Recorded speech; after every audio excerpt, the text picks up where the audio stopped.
pelajaran IPA tahun 2021 dengan nomor UKG 201502538910 dengan NIM PTG 2110103921097116. Hari ini saya akan melaksanakan video pembelajaran di sekolah SMP Swasta Tunas Harapan Sayur Matiwiti dengan judul materi Zat Adiktif. Assalamualaikum warahmatullahi wabarakatuh. Waalaikumsalam warahmatullahi wabarakatuh. Bagaimana kabarnya hari ini? Baik, Bu.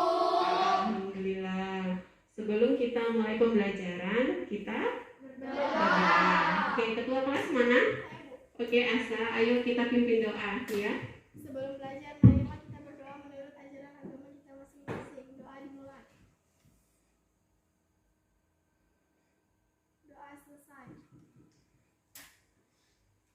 Oke, ketua kelas, hari ini ada yang tidak hadir? Tidak, Bu, semua hadir semua. Semua hadir semua? Iya, bagus. Berarti karena sudah hadir semua, pembelajaran bisa kita mulai. Hari ini kita akan belajar tentang zat adiktif. Kalau minggu lalu kita belajar tentang apa? Zat adiktif. Ya, kalau minggu lalu kita belajar tentang zat adiktif, hanya beda dika saja ya kan. Jadi sebelum kita belajar zat adiktif, kita ingat dulu pelajaran minggu lalu. Apa itu zat adiktif? Siapa yang tahu? Oke, Asa. Zat yang mempelajari isi kandungan dalam makanan, Bu. Iya, jadi minggu lalu kita membahas tentang zat adiktif, yaitu zat yang terkandung dalam makanan. Jadi hari ini kita belajar zat adiktif. Apa itu zat adiktif? Nanti kamu tahu setelah kita belajar. Jadi sebelum kita belajar, kita lakukan pretest dulu. Ibu kasih soal, kamu jawab semampunya, ya. Nanti dikumpul gitu. Jadi ibu mau tahu kemampuan awal kamu itu seperti apa. Bisa? Bisa, Oke, Bu. ibu bagi ya.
Oke, nah kita lanjutkan tentang zat adiktif. Oke, coba perhatikan gambar yang ada di layar. Perhatikan gambar di layar. Nah, pernah nggak kamu menjumpai orang yang kalau dia terbiasa merokok, tiba-tiba nggak merokok itu merasa pusing? Pernah, Bu. Pernah ya? Ada yang mau bertanya tentang ini? Oke, Suci. Bu, kenapa ya Bu kalau orang yang sudah terbiasa merokok kemudian kalau mereka tidak merokok mereka merasa pusing? Ya. Tadi Susi bertanya dia, Bu, kenapa ya Bu kalau orang terbiasa merokok kemudian tidak merokok lagi mereka merasa pusing? Ada yang bisa jawab? Oke, Dewi. Karena kecanduan mungkin, Bu. Masih mungkin ya kan? Kita belum tahu jawabannya ya. Jadi supaya kita tahu jawabannya, makanya kita akan belajar tentang zat adiktif.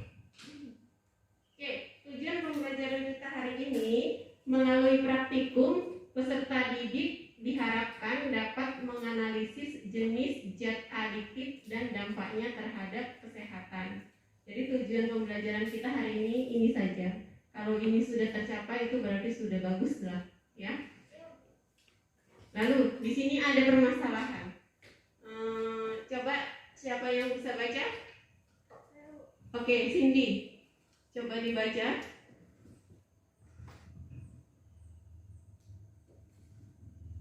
Data The Tobacco Atlas 2015 menyebutkan lebih dari 217.400 penduduk Indonesia meninggal dunia akibat merokok. Ini terjadi setiap tahun, tapi seharusnya dapat dicegah. Ada sekira 19,8% pria meninggal dunia akibat rokok dan 8,1% wanita mengalami hal sama.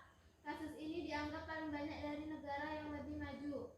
Berdasarkan cuplikan artikel tersebut, kita dapat mengetahui betapa ironisnya keadaan tersebut di atas. Padahal kita tahu rokok sangat berbahaya bagi kesehatan. Untuk itu, mari kita buktikan secara langsung bahaya rokok melalui model bahaya rokok pada kegiatan berikut. Ya, jadi di sini ada artikel atau masalah ya. Banyak yang merokok dan banyak juga yang sudah meninggal karena rokok gitu.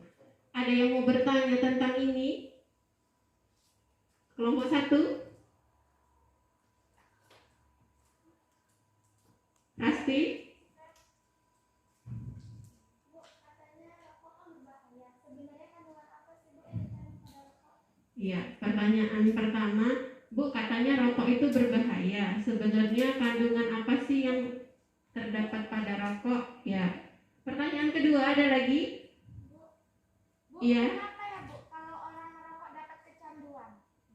Pertanyaan kedua, Bu, kenapa ya Bu kalau orang merokok dapat kecanduan? Oke, ada lagi yang mau bertanya? Iya, Kayla. Bu, ayah saya kan merokok. Gimana sih Bu caranya supaya saya tidak merokok lagi Bu? Iya, pertanyaan bagus ya. Bu, ayah saya merokok, Bu. Bagaimana caranya supaya ayah saya tidak merokok lagi? Nah, kita harus menjawab pertanyaan ini. Ya, jadi setelah ini kita akan melakukan percobaan. Diharapkan setelah kita melakukan percobaan kita bisa menjawab pertanyaan tadi. Oke, ayo kita melakukan percobaan. Kelompok 1 mana? Sudah lengkap alat dan bahannya? Kelompok 2? Sudah lengkap alat dan bahannya? Kelompok 3? Oke, kalau sudah berarti sudah siap. Oke, sebelum kita melakukan percobaan ini, coba perwakilan kelompok diambil LKPD-nya ke depan. Kelompok 1, kelompok 2, kelompok 3,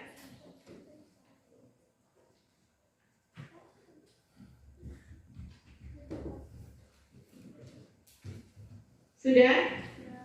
Jadi dibaca dulu LKPD-nya, dilihat tahap mengerjakannya. Ibu kasih waktu 5 menit ya.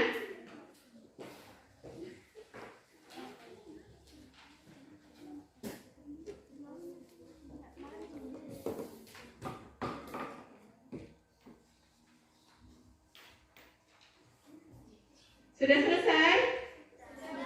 Oke, kalau sudah, kita akan melakukan percobaan. Yang kita cobakan dulu yang pertama rokok yang berfilter. Pilih dulu yang berfilter mana. Oke, sudah? Ya.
Sudah selesai?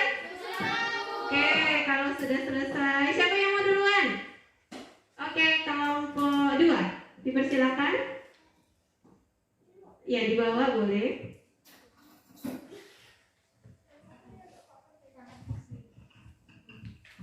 Assalamualaikum warahmatullahi wabarakatuh.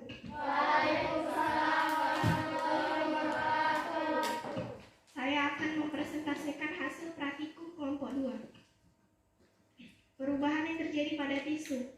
Perubahan di awal yaitu warna putih dan perubahan di akhir warna coklat. Perubahan tanpa filter awalnya putih dan akhirnya berwarna coklat kekuningan. Diskusikan dengan kelompokmu. 1. Berdasarkan percobaan yang telah kamu lakukan, apakah terjadi perubahan pada tisu? Tisu yang terkena asap rokok berfilter berubah warna menjadi coklat, sedangkan tisu yang terkena asap rokok no filter berubah menjadi coklat kekuningan. 2.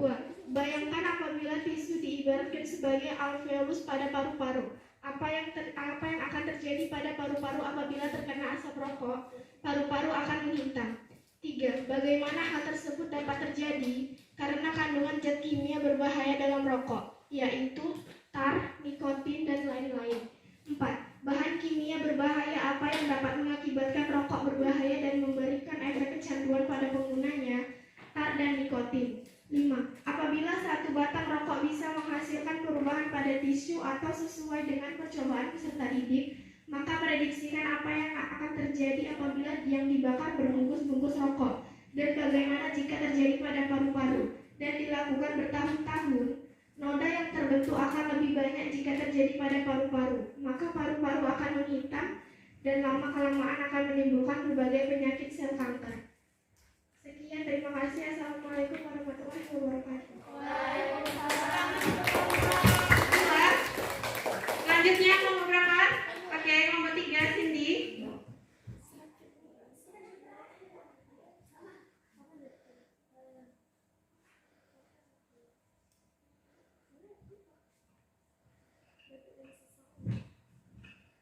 Assalamualaikum warahmatullahi wabarakatuh. Waalaikumsalam warahmatullahi wabarakatuh. Kami dari kelompok 3 ini mempresentasikan hasil praktikum kami. Perubahan yang terjadi pada tisu. Awalnya putih bersih, akhirnya terdapat noda coklat kehitaman di bagian tisu. 1. Berdasarkan percobaan yang telah kamu lakukan, apakah terjadi perubahan pada tisu? Tisu yang terkena asap rokok dari dalam botol warnanya berubah dari putih bersih menjadi coklat kehitaman. Bayangkan apabila tisu diibaratkan sebagai alveolus pada paru-paru, apa yang akan terjadi pada paru-paru apabila terkena asap rokok? Paru-paru akan menghitam. 3. Bagaimana hal tersebut dapat terjadi? Karena kandungan zat kimia berbahaya dalam rokok yaitu nikotin. Bahan kimia berbahaya apa yang dapat mengakibatkan rokok berbahaya dan memberi efek kecanduan pada penggunanya? Terdapat nikotin. Apabila satu batang rokok bisa menghasilkan perubahan pada tisu, maka prediksikan apa yang terjadi apabila yang dibakar berbungkus-bungkus rokok, dan bagaimana jika terjadi pada paru-paru dan dilakukan bertahun-tahun. Noda yang terbentuk akan lebih banyak jika terjadi pada paru-paru, maka paru-paru akan menghitam dan lama-kelamaan akan menimbulkan berbagai penyakit, misalnya sel kanker. Sekian dari kami kelompok 3. Assalamualaikum warahmatullahi wabarakatuh. Waalaikumsalam warahmatullahi wabarakatuh.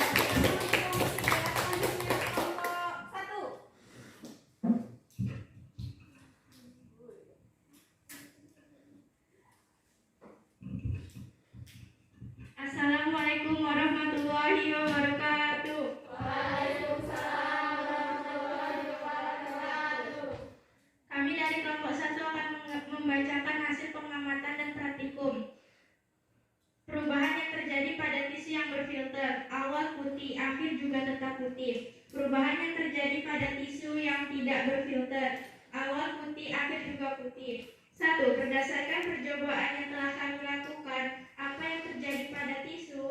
Tisu yang terkena asap rokok dari dalam botol warnanya berubah dari putih bersih menjadi coklat kehitaman. 2. Bayangkan apabila tisu diibaratkan sebagai alveolus pada paru-paru, apa yang akan terjadi pada paru-paru apabila terkena asap rokok? Paru-paru akan menghitam. 3. Bagaimana hal tersebut dapat terjadi? Karena kandungan zat kimia berbahaya dalam rokok yaitu tar dan nikotin. 4. Bahan kimia berbahaya apa yang dapat mengakibatkan rokok berbahaya dan memberikan efek kecanduan pada penggunanya? Tar dan nikotin. 5. Apabila satu batang rokok bisa menghasilkan perubahan pada tisu sesuai dengan percobaan kami, maka apa yang terjadi apabila yang dibakar berbungkus-bungkus rokok dan bagaimana jika terjadi pada paru-paru? Noda yang terbentuk akan lebih banyak. Jika terjadi pada paru-paru, maka paru-paru akan menghitam dan lama-kelamaan akan menimbulkan berbagai penyakit, misalnya sel kanker. Assalamualaikum warahmatullahi wabarakatuh. Waalaikumsalam.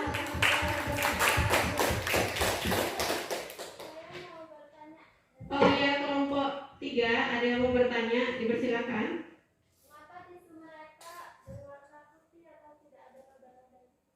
Iya, jadi kelompok 3 bertanya kepada kelompok 1, kenapa warna tisu kamu tidak berubah menjadi warna coklat atau hitam? Karena lubang rokoknya itu terlalu besar, jadi aturannya asap yang keluar tadi jadi banyak keluar, nggak masuk gitu. Oke, jadi ada kesalahan waktu praktikum ya. Tepuk tangan untuk kelompok 2. Terima kasih.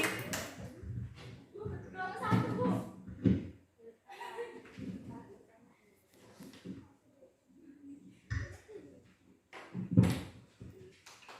Oke, kita sudah selesai praktikum, ya kan? Jadi sekarang kita akan menjawab pertanyaan teman-teman tadi, ya kan? Tadi siapa yang bertanya? Ya, Ras, siapa pertanyaannya? Katanya rokok kan berbahaya. Sebenarnya kandungan apa sih, Bu, yang terkandung pada rokok? Iya, Bu, katanya rokok berbahaya. Sebenarnya kandungan apa sih, Bu, yang ada pada rokok? Siapa yang bisa? Oke, tadi tar dan nikotin. Iya, itu jawabannya, ya kan? Lalu pertanyaan kedua siapa tadi? Iya, Nazara. Bu, kenapa ya, Bu, kalau orang merokok dapat kecanduan? Bu, kenapa ya Bu kalau orang merokok dapat kecanduan? Nah, siapa yang bisa jawab?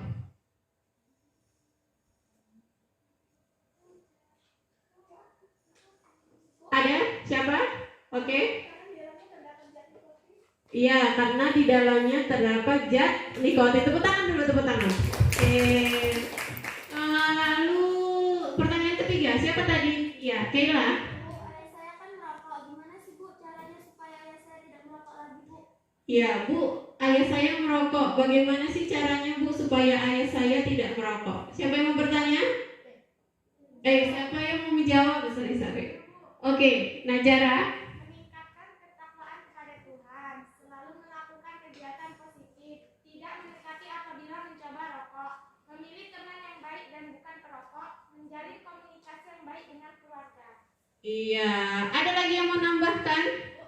Oke, Leli. Menasihati karena paru-paru akan menghitam dan lama-kelamaan akan menimbulkan berbagai penyakit misalnya sel kanker. Iya, jadi ada yang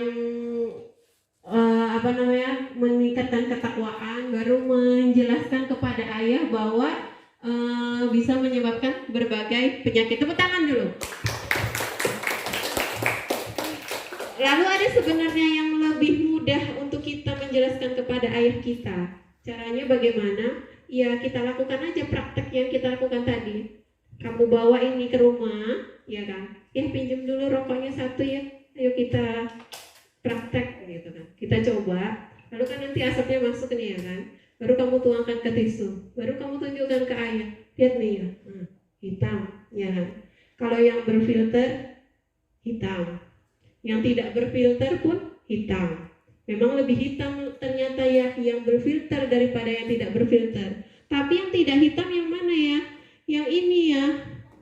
Yang tidak merokok. Ini aja satu batang ya. Kalau 1000 batang ya, gimana dalamnya? Nah, gitu. Jadi jelaskan ke ayah bahwa rokok itu memang sangat berdampak buruk terhadap kesehatan. Oke, sampai di sini ada pertanyaan? Tidak? Kalau tidak,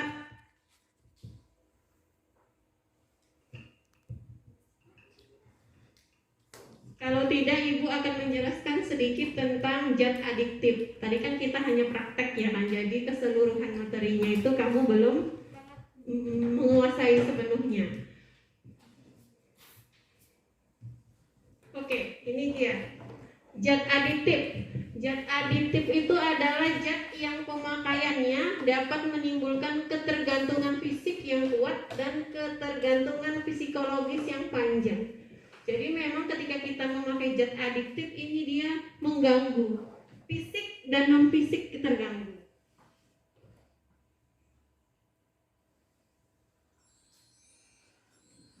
Oke.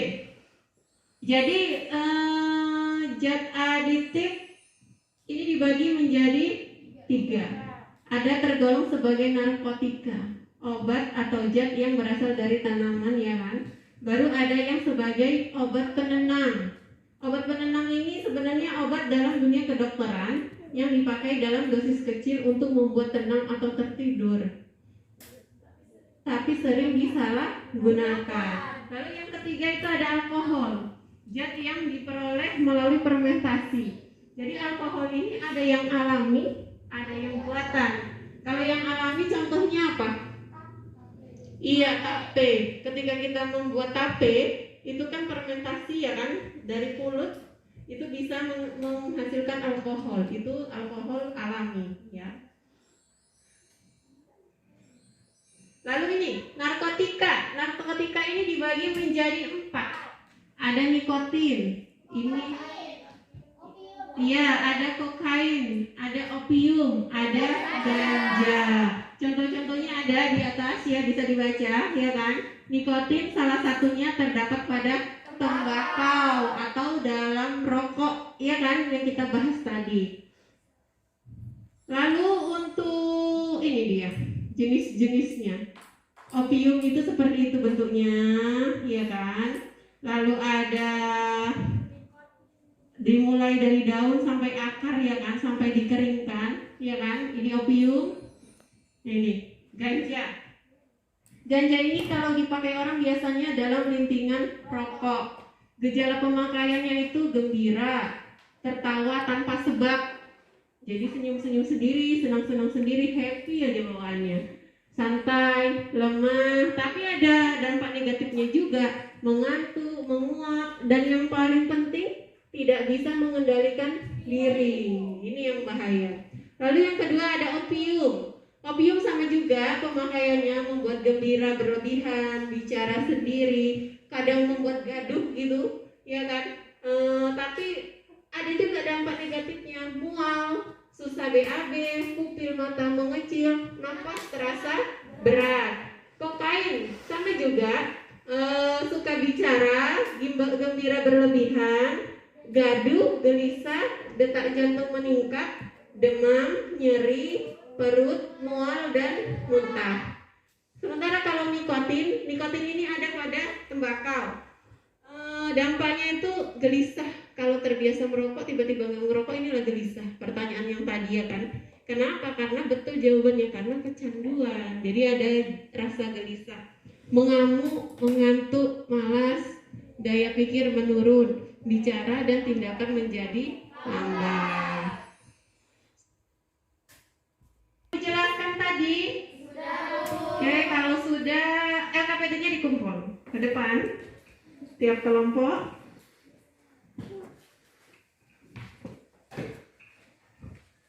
Kelompok 1, 2, mana? Lagi. Kelompok 3. Oke, kita sudah selesai. Sekarang kita umumkan kelompok yang terbaik dulu. Kelompok berapa kira-kira? Kelompok terbaik.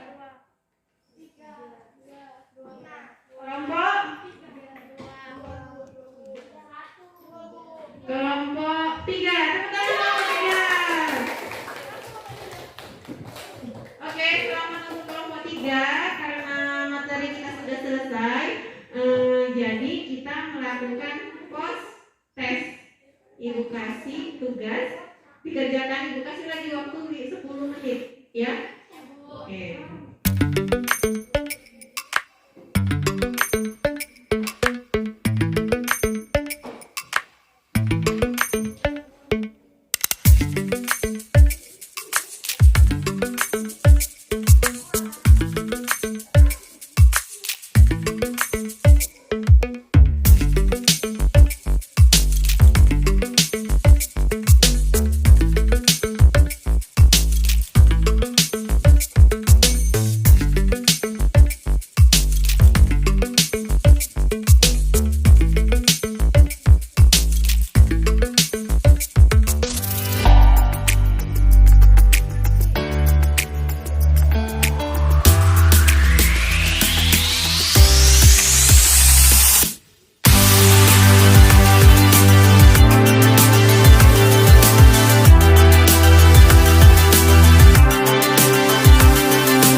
pembelajaran kita hari ini? Sebelum pulang kalian masing-masing doa dimulai. Doa selesai. Oke, berakhirnya doa berarti berakhir pembelajaran kita. Semoga apa yang kita pelajari bisa kita terapkan dalam kehidupan sehari-hari dan bermanfaat untuk diri kita dan orang lain. Billahi taufiq wal hidayah. Assalamualaikum warahmatullahi wabarakatuh. Waalaikumsalam warahmatullahi wabarakatuh. Selamat pagi.